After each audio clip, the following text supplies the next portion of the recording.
اللہ نے 2 آیات قرآن میں ایسی اتاری ہیں جن میں اتنا سخت مضمون ہے مال کے حوالے سے کہ انسان کی حیرت دنگ رہ جاتی ہے کہ اللہ کس لیول پہ لے گیا مال کو۔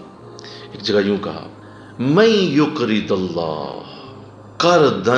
حسنا، تم میں سے کوئی ہے ایسا جو اللہ کو قرضہ ہی دے دے؟ قرآن پہلا اترا صحابہ کرام کے لیے، پہلے مخاطب صحابہ تھے، اور صحابہ کو کہا جا رہا ہے تم میں ہے کوئی ایسا جو مجھے قرضہ ہی دے دے، قرضے کے طور پہ مال مجھے دے دے۔ اب اس میں مفسرین نے طویل کلام کیا ہے اور بڑی تفصیل سے اس آیت کو بیان کیا گیا کہ اللہ یہ جانتا ہے میرے بندوں میں مال کی کتنی ہوس، کتنے اس کے پجاری بنیں گے اور کتنا مال کے لیے یہ مر جائیں گے، کتنا مال کے لیے یہ کوشش کریں گے، پسینے بہائیں گے، ملازمتیں کریں گے،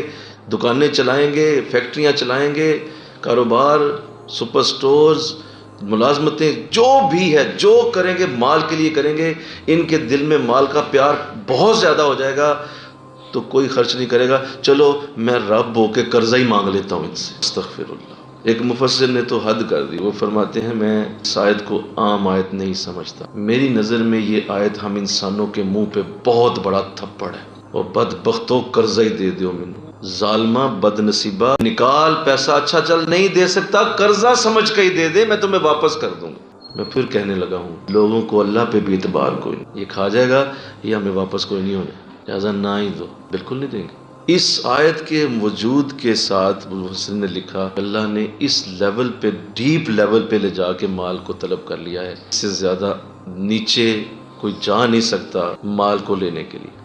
تو ایک تو یہ آیت ہے جو بہت بڑی آیت ہے، مال کے حوالے سے ایک بڑی خطرناک آیت ہے، یہ انسانوں کے لیے آخری ترین درجہ ہے مال خرچ کرنے کا۔ اب دوسرا دیکھیے، اس سے بھی اور انداز میں مال کو طلب کیا گیا، اور اللہ نے اب اپنی ذات کو پیچھے کر دیا، اپنے نبی کی ذات کو آگے کیا۔ اس میں اللہ نے یوں فرمایا، اے نبی جو تیرے پاس بیٹھے ہوئے ہیں نا، ان کی جیبوں میں ہاتھ ڈال کے پیسے باہر نکال لو۔ تو نبی کو کہا گیا کہ آپ ان کی جیبوں میں ہاتھ ڈال دیجئے، میں اجازت دیتا ہوں آپ کو۔ تو بتا دیجئے یہ کس حد تک معاملہ چلا جاتا ہے کہ لوگ نہیں دیتے۔